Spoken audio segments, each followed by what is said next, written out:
ஆள் என்ற ஓர் வார்த்தை உண்டானதே.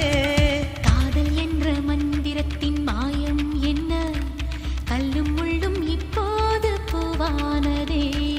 வானவில்லின் துண்டொன்று மண்ணில் வந்து யாருக்கும் சொல்லாமல் பெண்ணானதே.